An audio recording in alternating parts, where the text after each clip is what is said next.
Assalamualaikum dan selamat datang ke Pala Bola News. Seperti biasa, Pala Bola News akan menjanjikan berita bola sepak terbaik kepada anda semua pada setiap hari. Berikut merupakan keputusan perlawanan pada peringkat 16 terbaik kejohanan Piala Dunia Qatar 2022. Belanda berjaya marah ke peringkat suku akhir selepas menewaskan USA 3-1 semalam. Argentina berjaya menepati ramalan selepas berjaya menupaskan Australia 2-1 awal pagi tadi. Argentina akan bertemu Belanda pada suku akhir nanti, dan apakah ramalan anda? Sila komen di bawah. Messi berjaya bawa Argentina ke suku akhir. Lionel Messi berjaya membawa Argentina marah ke peringkat suku akhir selepas menewaskan Australia 2-1 dalam aksi yang mendebarkan awal pagi tadi. Messi sekali lagi berjaya mencetak sejarah baru buat dirinya apabila berjaya meledak 1 gol dalam peringkat kalah mati yang sebelum ini belum pernah dia lakukan dalam mana-mana kejohanan Piala Dunia yang dia sertai. Lebih manis lagi, gol yang dia jaringkan itu adalah pada penampilan ke-1000 sepanjang kerjanya. Julian Alvarez pula meletakkan mereka semakin selesa di depan dengan jaringan kedua pada minit ke-57 permainan. Tekanan demi tekanan diberikan oleh pemain Australia sehingga Enzo Fernandez melakukan kesilapan menjadikan gol sendiri. Bagaimanapun itu sudah terlalu luar untuk Australia bangkit sekaligus memberikan kemenangan untuk Argentina yang akan menentang Belanda pada pusingan suku akhir nanti. Saya tidak mahu rasa begini lagi, kata Christian Pulisic. Pemain USA, Christian Pulisic berkata yang dia cukup bangga dengan persembahan mereka yang berjaya marah sehingga peringkat kalah mati, dan juga berharap yang dia tidak perlu rasa lagi kecewa selepas ditewaskan pada peringkat ini kerana dia mahu mereka memenangi Piala Dunia satu hari nanti. Dia melihat peluang untuk mereka lakukannya sangat cerah dengan kehadiran bintang-bintang muda berbakat yang semakin ramai membajari skuad mereka pada ketika ini. Ini merupakan satu pendedahan yang sangat baik untuk mereka semua kerana fokus mereka sekarang ini adalah untuk melahkan sejarah baru Piala Dunia 4 tahun lagi yang akan berlangsung di bumi USA. Dia juga berharap akan bakat-bakat muda dalam skuad mereka sekarang ini akan lebih ramai mengambil peluang untuk beraksi di Eropah kerana di sana ada banyak cabaran dan kejohanan yang mereka boleh sertai jika mahu dibandingkan dengan di USA. Jurulatih mereka, Greg Berhalter, akan tamat kontrak bersama USA sebaik saja kejohanan ini tamat, dan dia masih belum memberikan kata putus mengenai masa depannya bersama skuad USA. Harry Kane cergas dan sudah bersedia, kata Southgate. Penyerang sensasi pasukan England, Harry Kane dilaporkan sudah kembali cergas dan bersedia untuk menghadapi perlawanan peringkat kalah mati menentang Senegal awal pagi esok. Dia masih belum menjadikan sebarang gol dalam Piala Dunia kali ini dilihat agak meragukan statusnya selepas mengalami sedikit masalah buku lali semasa menentang Iran tempoh hari. Mereka sangat menagih sentuhan jaringan pemain itu yang dilihat begitu penting dalam membantu England untuk layak ke peringkat seterusnya. Gareth Southgate kini mempunyai kelebihan selepas semua anak buahnya dilaporkan sudah fit, dan dia mungkin berdepan dengan dilema mahu bermula dengan siapa terlebih dahulu. Dia juga tidak mahu mengambil mudah perlawanan menentang Senegal kali ini kerana mereka adalah salah satu pasukan terbaik daripada benua Afrika, dan dia juga tidak mahu terlalu memberikan tekanan untuk anak buahnya dan berharap mereka akan memberikan yang terbaik seperti biasa.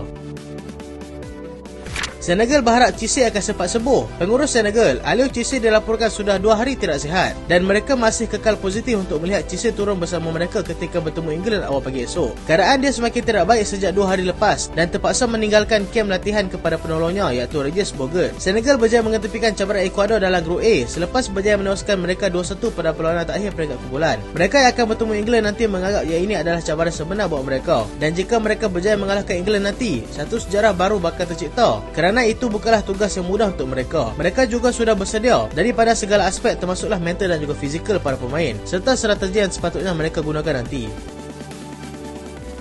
Saya tidak pasti di mana kelemahan mereka, kata Czeslaw Michniewicz. Pengurus Poland berkata dia gagal menemui kelemahan pasukan Perancis yang dilihat begitu kebal sepanjang kejohanan ini dan berharap dia akan segera menjumpainya sebelum perlawanan bermula. Mereka akan bertemu dengan Perancis pukul 11 malam nanti dan sudah pun mengetahui yang mereka bukanlah pasukan pilihan untuk menang dalam perlawanan ini. Mereka masih lagi mempunyai peluang, tetapi anak buahnya perlu bekerja lebih keras kiranya mereka mahu mengejutkan juara bertahan itu. Dia juga berkata dia sudah memperbaiki kelemahan mereka pada barisan pertahanan yang teruk yang dikritik sepanjang mengharungi kempen kelaikan di peringkat kumpulan bagi menyekat kemarahan Kylian Mbappe dan juga rakan-rakannya.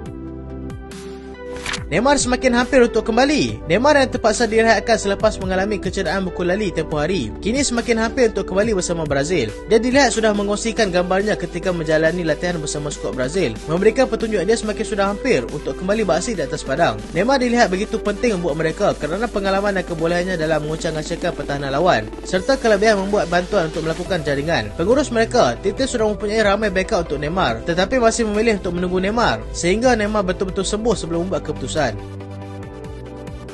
Australia berjaya melakar sejarah baru. Walaupun tewas 2-1 kepada Argentina awal pagi tadi, mereka masih lagi berjaya melakar sejarah baru untuk dunia bola sepak mereka dengan berjaya menjadikan gol dalam peringkat kalah mati kejohanan Piala Dunia. Walaupun gol tersebut tidak dijadikan oleh pemain Australia sendiri, tetapi itu sebenarnya adalah hasil daripada usaha pemain Australia, iaitu Craig Goodwin yang masuk sebagai pemain gantian telah merembat deras ke gawang gol Argentina, tetapi terkena Enzo Fernandez sebelum menemui gawang gol mereka. Gol tersebut diiktiraf sebagai gol sendiri oleh pengadil dalam perlawanan tersebut. Walaupun kecewa, mereka tetap berbangga kerana berjaya layak sehingga peringkat ini dan akan memberikan pengalaman baru buat mereka yang kini semakin ramai dibarisi oleh bintang-bintang muda yang berkebolehan.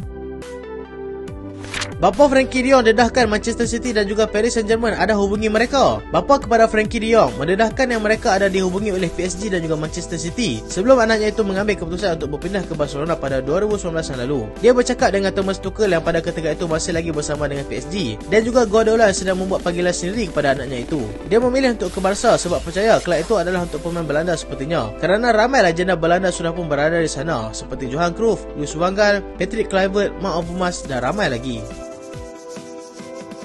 Ronaldo dalam dilema. Dia sememangnya ada menerima tawaran daripada kelab Arab Saudi iaitu Al Nassr dengan nilai yang begitu tinggi, tapi pada masa yang sama juga melihat peluangnya untuk kembali bermain dalam UCL kembali cerah apabila Chelsea semakin hampir untuk mendapatkannya secara percuma pada Januari nanti.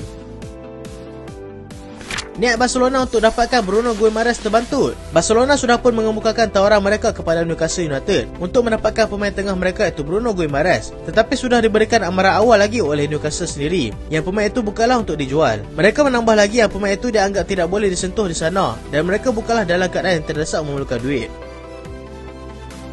Sofian Amrabat ke Liverpool. Pemain tengah Maghribi Sofian Amrabat kini menjadi pantai Liverpool dalam usaha mereka untuk mengembalikan kekuatan pada jentera tengah pasukan pada jendela perpindahan yang hanya akan dibuka pada Januari nanti. Sofian yang dilaporkan begitu hampir menyertai Spurs pada musim lalu sebelum mereka memutuskan untuk membawa masuk pemain Uruguay Rodrigo Bentancur. Manchester City mungkin akan jual semula Grealish. Kabar angin semakin kuat melaporkan yang Manchester City tidak akan menolak peluang untuk menjual Jack Grealish sekiranya ada mana-mana kelab yang berminat untuk mendapatkannya. Mereka membuat keputusan untuk menjual pemain itu bagi mengimbangi kedudukan kewangan mereka dan akan mencuba sehabis baik untuk membawa masuk Jude Bellingham ke sana. So itulah berita untuk kali ini dan terima kasih sebab tak sampai habis. Jangan lupa like, jangan lupa share, jangan lupa subscribe. Aku Solehan. Assalamualaikum.